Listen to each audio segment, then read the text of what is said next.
Young people in the Arab world believe Turkey and China are better allies than the United States, and the UAE is the country they would most like to live in. These are just some of the findings of the annual Arab Youth Survey, which polled men and women in 53 cities across 18 Arab states. Sunil John is president and founder of the Asta BCW firm, which carried out the survey. He joins us now from Dubai. Great to have you with us, sir. Thank you very much. And if I could just turn, first of all, to one of the really interesting trends. This is the number of young Arabs who admire and want their countries to emulate the UAE and also Qatar. Do you see a change here compared with previous surveys, and how do you explain that? Well, I think we asked this question roughly about 12 years ago when we asked which country do you want to live in and which country do you like your own country to emulate. And since we started asking this question in 2012 to now, in 12 years, in 2023, the United Arab Emirates has been the #1 choice. So, it's extremely creditable that UAE is compared to developed nations such as United States and Canada, as you can see on the screen, and of course, UK. But what has changed really is the emergence of Qatar to be on the top 5. And we explain that as, what we call the FIFA World Cup effect.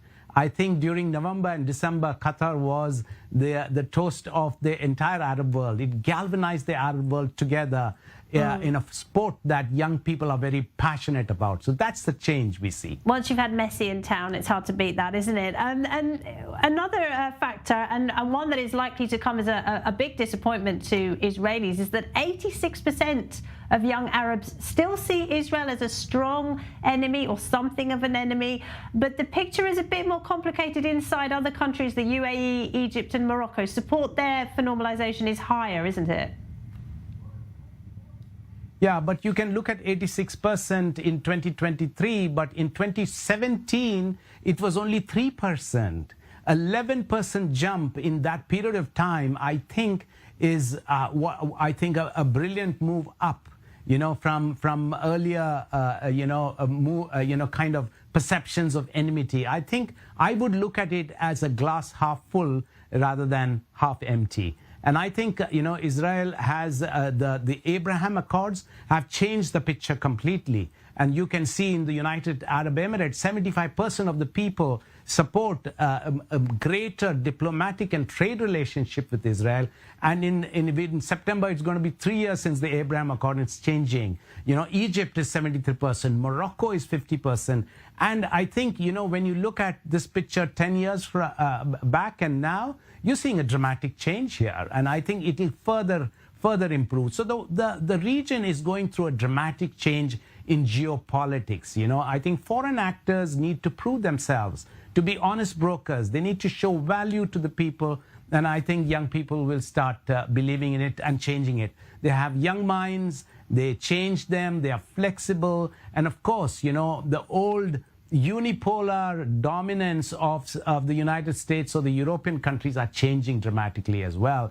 As you reported earlier, the move of Turkey and China to be the #1 and #2 non-Arab allies is a big change, we think. And very quickly, what about Iran? How do most young Arabs see Iran?